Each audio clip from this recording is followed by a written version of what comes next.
Halo Genius, kembali lagi bersama kakak di Rumah Belajar Genio. Pada kesempatan kali ini, kita akan bersama-sama belajar tentang pengukuran dalam kegiatan kerja ilmiah untuk IPA kelas 10 Kurikulum Merdeka. Apa saja yang akan kita pelajari dalam pengukuran kegiatan kerja ilmiah? Yang pertama, ada macam-macam alat ukur. Yang kedua, ada besaran, satuan, dan dimensi. Ketiga, ada pengukuran, jangka sorong, dan mikrometer sekrup. Dan yang keempat, ada aturan angka penting dan notasi ilmiah. Nah, sekarang kita mau belajar macam-macam alat ukur. Coba, apakah kalian bisa menyebutkan alat ukur yang kalian ketahui?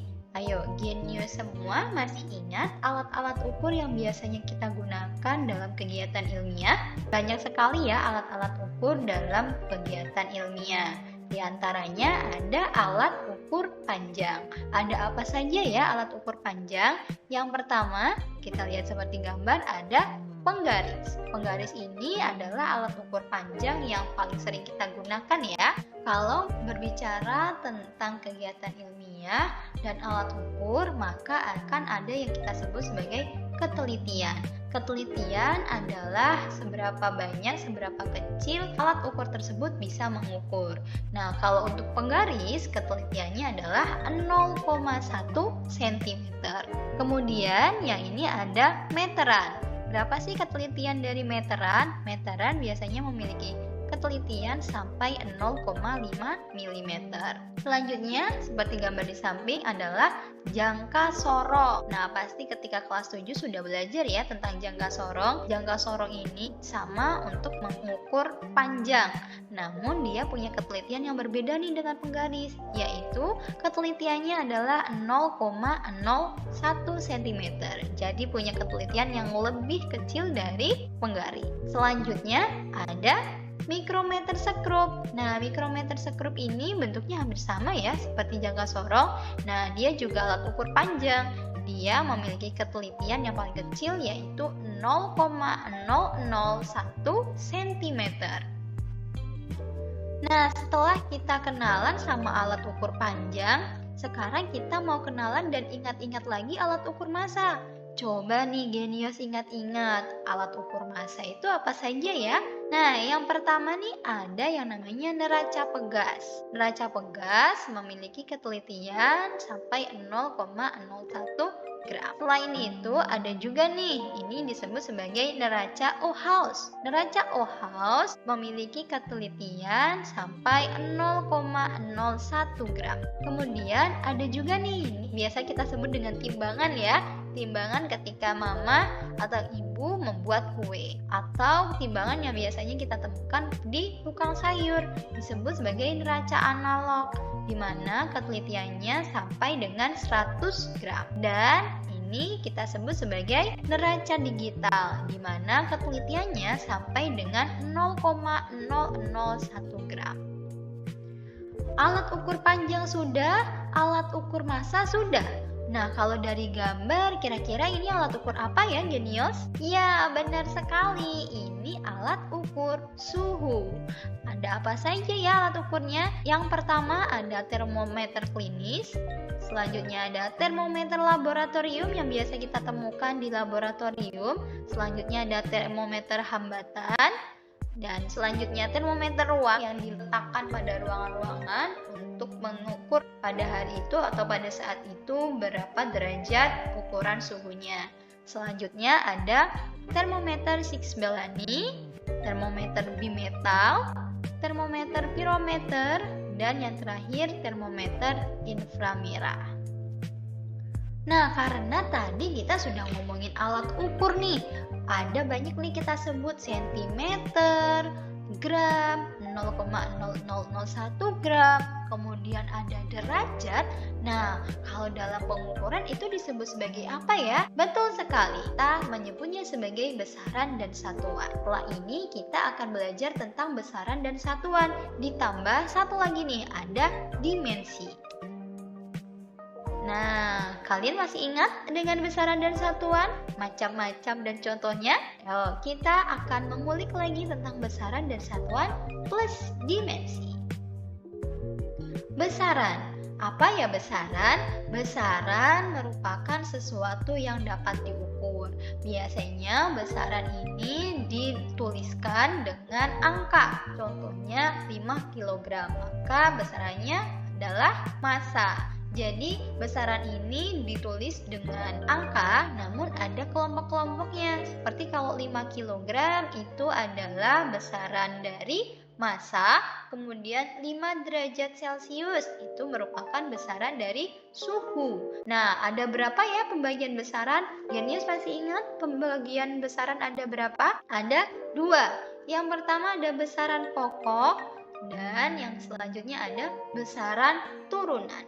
Apa ya besaran pokok? Besaran pokok adalah besaran yang satuannya sudah ditetapkan. Maksudnya besaran ini adalah besaran yang nanti bisa membentuk besaran lainnya. Dan besaran ini tidak bisa dipisah ataupun dipotong-potong lagi. Kemudian untuk besaran turunan adalah besaran yang tersusun dari beberapa besaran pokok. Jadi dia terdiri dari 2 atau lebih besaran pokok. Kemudian kilogram.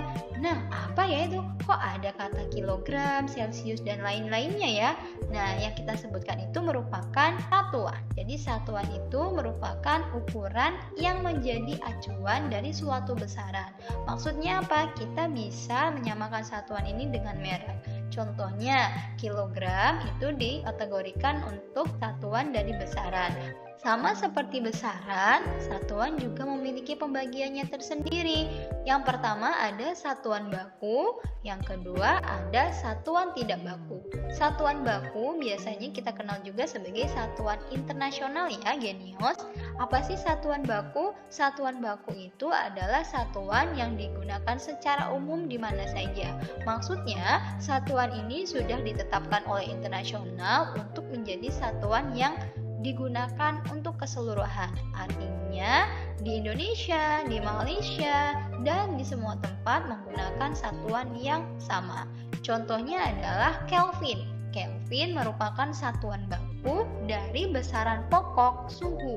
Jadi di seluruh dunia menggunakan satuan berupa Kelvin. Kemudian untuk kilogram artinya dia satuan baku atau satuan yang menjadi acuan untuk besaran pokok massa. Di seluruh dunia pasti mengenal kilogram karena merupakan satuan internasional.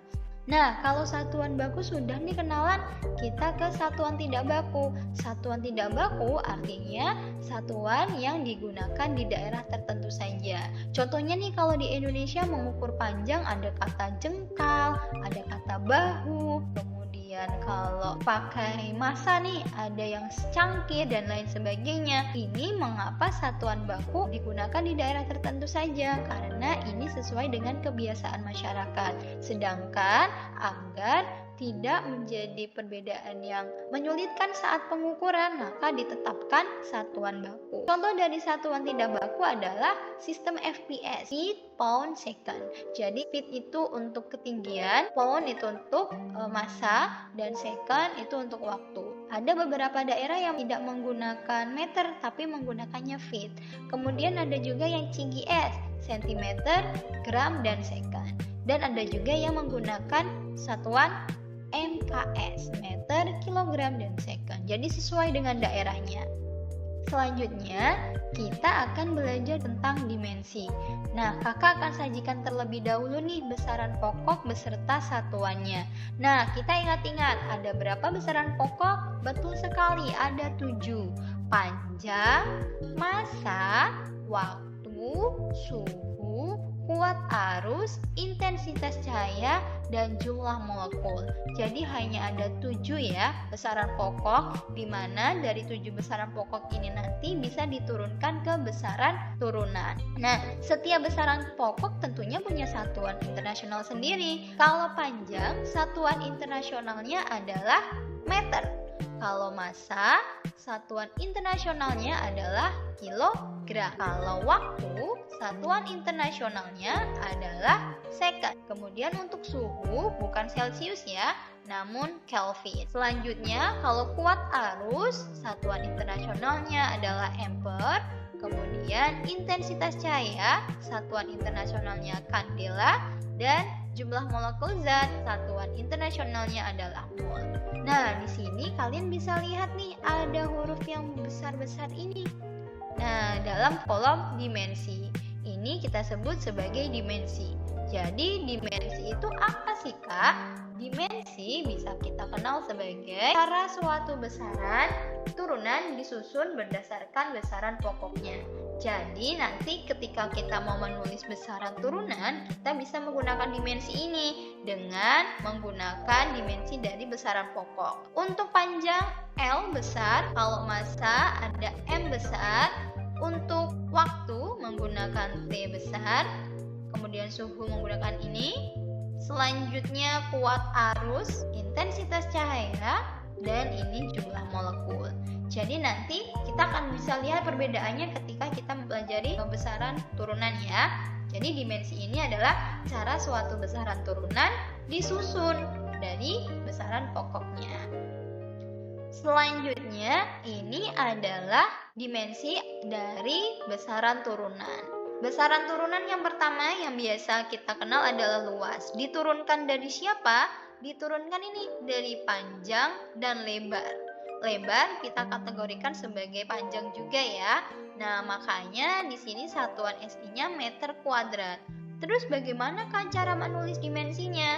Karena tadi dimensi dari panjang adalah L, maka untuk dimensi dari luas yang merupakan besaran turunan dari panjang, kita menulisnya L, ada kurung awal seperti ini, dikali L. Kita bisa tulis dengan L pangkat 2. Jadi seperti ini ya penulisannya, genius. Kemudian nih ada yang berbeda, kita bisa lihat di massa jenis yang dia pembagian ya. Ada massa dibagi volume. Massa kilogram, kalau volume dia turunan juga nih. Turunan dari mana? Turunan dari panjang karena dia menggunakan meter kubik. Ditulis seperti apa? Meter M dibagi L pangkat 3. Nah, karena ini dimensi bisa juga ditulis dengan pangkat seperti ini. Pangkat min 3 itu sama dengan per pangkat. Nah, di sini kan L-nya pangkat 3. Untuk dijadikan perkalian, kita harus tambahkan tanda min. Sama seperti kecepatan, di mana per second-nya dengan tanda T besar, kita bisa tulis dengan perkalian dengan membuat pangkat negatif 1. Dimensi adalah cara suatu besaran turunan disusun berdasarkan besaran pokoknya. Nah, sudah ada gambar penggaris, ada gambar busur, kemudian ada gambar loop. Apa ya yang akan kita lakukan selanjutnya? Kita akan melakukan pengukuran menggunakan alat ukur.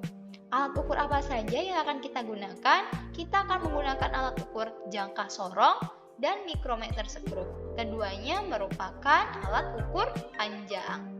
Kita akan terlebih dahulu belajar tentang jangka sorong. Nah, sebelum melakukan pengukuran, kita harus tahu dulu ya bagian jangka sorong. Nah, apa saja bagian jangka sorong? Yang pertama, di sini ada rahang atas. Kalau ini rahang sorong ya. Rahang tetap artinya dia tidak bisa digeser, sedangkan rahang sorong nanti bisa digunakan sesuai dengan panjang benda. Kemudian, ini ada tombol kunci untuk apa? Untuk mengunci ketika nanti sudah pas dengan bendanya. Selanjutnya di sini ada skala utama. Skala utama bisa dalam inch atau bisa dalam sentimeter ya. Nah, di angka yang besar di bagian atas ini adalah skala utama. Selanjutnya ada tangkai ukur kedalaman di dalam. Kemudian ada skala nonius. Skala nonius itu adalah skala yang berada di bawah. Angka-angka yang berada di bawah dalam satuan milimeter. Kemudian ada rahang sorong bawah yang untuk menjepit benda. Kemudian ada benda yang diukur dan rahang tetap bawah. Nah, di sini tadi ada skala utama dan skala nonius. Skala utama adalah skala yang berada pada bagian atas dan bernilai sentimeter. Beberapa jangka sorong memang ada yang nilainya inch ya, namun biasanya juga berada dalam nilai sentimeter. Selanjutnya skala nonius. Skala nonius adalah skala yang berada di bagian bawah dan nilainya adalah milimeter. Nah, ketika kita mengukur, pasti ada yang disebut dengan human error atau error saat pengukuran. Maka karena adanya kemungkinan error, di sini dalam pengukuran ada yang namanya nilai ketidakpastian. Nilai ketidakpastian adalah nilai yang menyatakan kemungkinan error dari pengukuran. Bagaimanakah cara menghitungnya? Nilai ketidakpastian bisa kita hitung dengan 1/2 dikali nilai skala terkecil. Nanti kita bisa lihat jangka sorong itu nilai skala terkecilnya berapa ya, sehingga nanti bisa kita hitung nilai ketidakpastiannya. Nah, kita akan bersama-sama menghitung menggunakan jangka sorong ya. Nah, hitunglah panjang paku di bawah ini. Nah, di sini sudah ada paku. Kak, bagaimana cara menghitungnya? Langkah pertama kita harus melihat skala utama. Skala utama adalah di atas dalam sentimeter. Kita bisa lihat dengan melihat di sini ada angka 0. Nah, kita lihat angka 0-nya skala nonius ini berada di sebelah mana atau di sebelum angka berapa kalau untuk skala utamanya. Kita bisa lihat dia berada di angka 1 dan ada juga di sini satu garis. Ini menunjukkan dia di posisi 1,1. 1 cm, 1. Nah, karena nilainya cm, kita kalikan dengan 1. Selanjutnya, setelah mendapatkan skala utama, kita bisa hitung skala noniusnya. Nah, skala nonius itu kan ada yang di bawah. Caranya gimana? Kita lihat bagian yang lurus atau sejajar. Garis sejajar di antara skala utama dan skala nonius. Di sini kita bisa lihat yang paling lurus ya. Kita lihat paling lurus adalah yang antara 6 dan 7. Ini menunjukkan angka berapa, Kak? Berarti 6,5. Nah, karena di bawah itu berskala milimeter, maka kita bisa konversikan ke dalam sentimeter dengan mengkalikan 0,01 cm. Ini nilainya sudah cm ya. Kalau teman-teman mau pakai milimeter, berarti dikalikannya cukup 0,1. Namun nanti harus dikonversikan juga yang di atas. 6,5 dikali 0,001 adalah 0,065.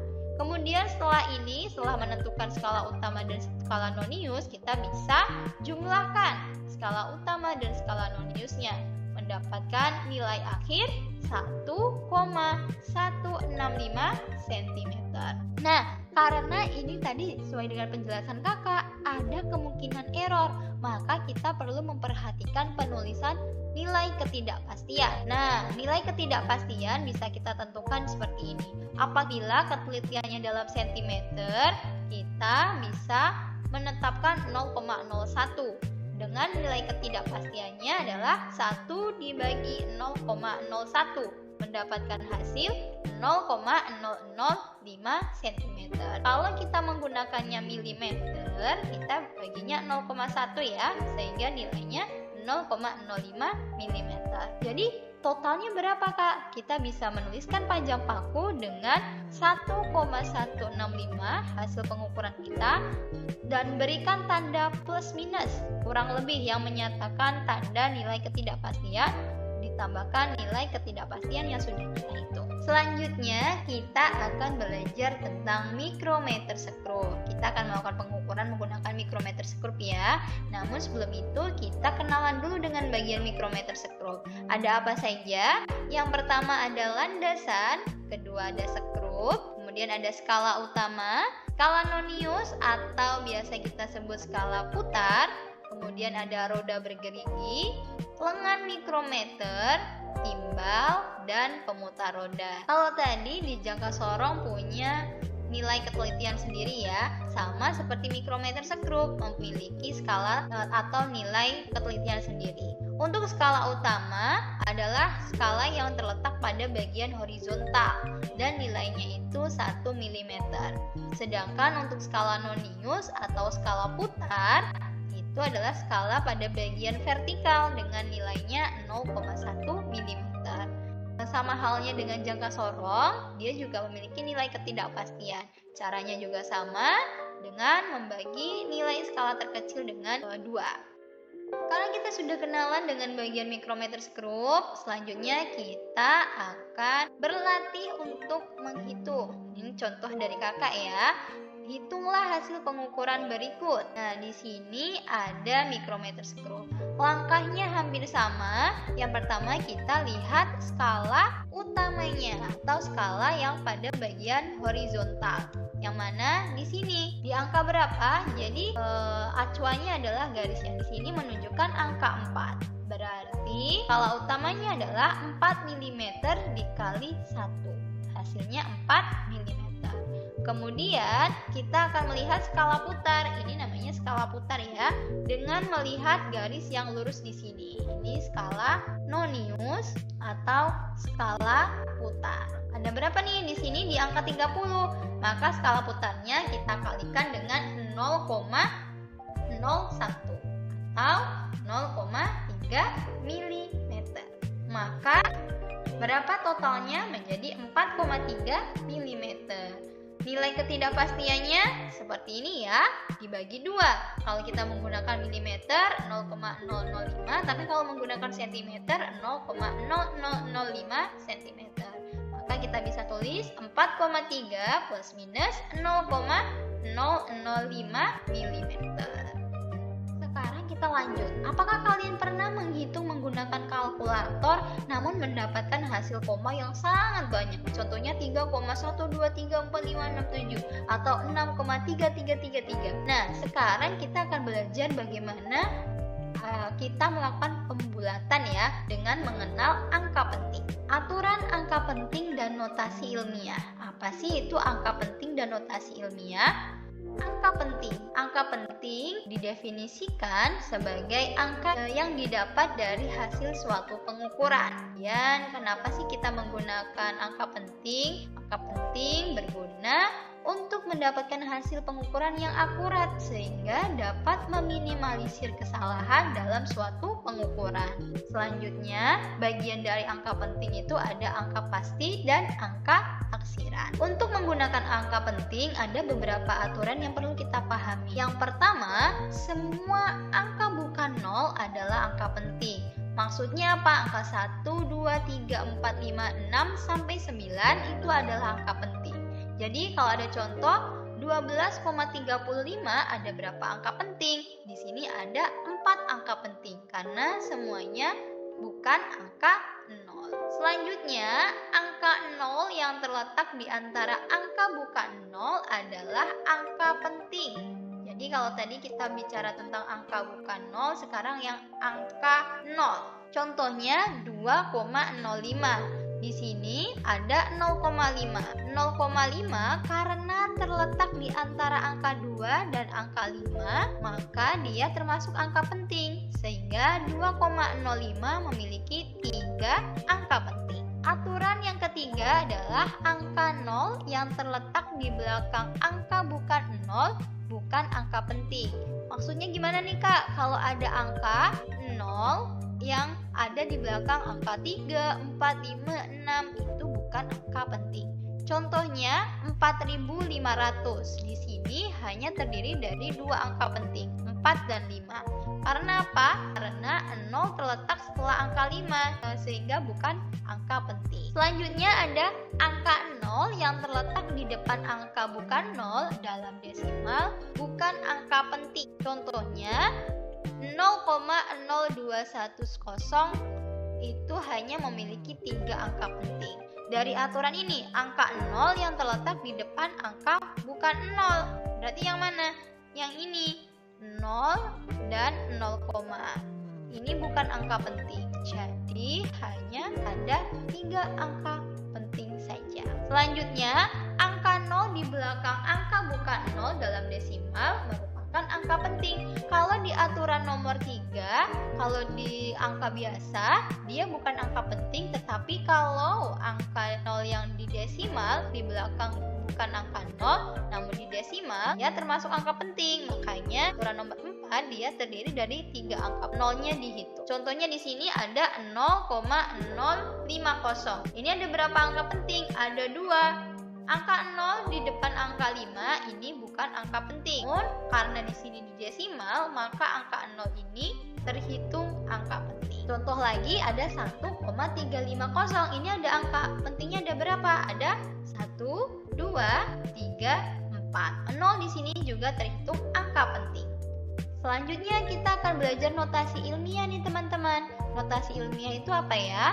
Notasi ilmiah adalah cara penulisan nomor untuk mengakomodir nilai-nilai yang terlalu kecil dan besar agar bisa ditulis dan dipahami dengan mudah dalam notasi desimal standar. Contohnya ini, kalau teman-teman punya 5 miliar sekian, maka bisa dengan mudah kita tuliskan dengan notasi ilmiah seperti ini. Ciri dari notasi ilmiah adalah dikali angka 10 dengan banyak pangkatnya atau banyak nolnya. Kalau seumpamanya tidak koma, maka sifatnya pangkat positif. Kalau nanti koma adalah sifatnya pangkat negatif. Nah, ini adalah aturannya, di mana A ini adalah bilangan realnya ya, atau seperti angka 5, 2, 0, 8, dan 1. Nah, untuk yang 10 pangkat N-nya itu, N itu adalah banyaknya 0 di sini.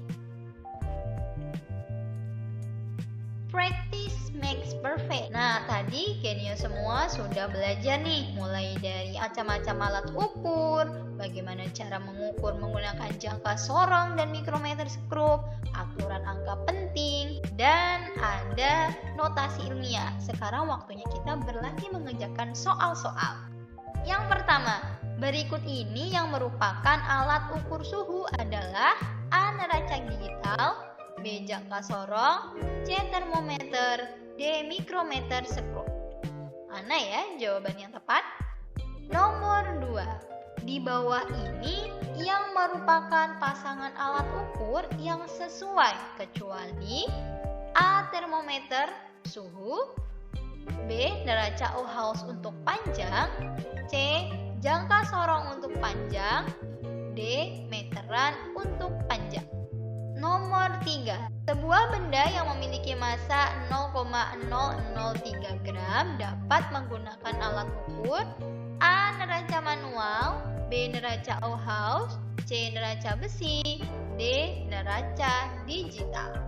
Nomor 4. Pasangan besaran pokok dan satuan internasional yang tepat adalah A. suhu dengan Celcius, B. panjang dengan kilometer, C. massa dengan kilogram, D. kuat arus dengan volt. Nomor 5. Pasangan besaran pokok dan satuan internasional yang tepat adalah A. suhu dengan Celcius, B. panjang dengan kilometer, C. massa dengan kilogram, D. kuat arus dengan volt. Nomor 6. Hitunglah panjang benda yang diukur menggunakan jangka sorong tersebut. Nah, di sini ada jangka sorongnya, silakan dihitung. Selanjutnya nomor 6. Hitunglah panjang benda yang diukur menggunakan mikrometer skrup tersebut beserta nilai ketidakpastiannya.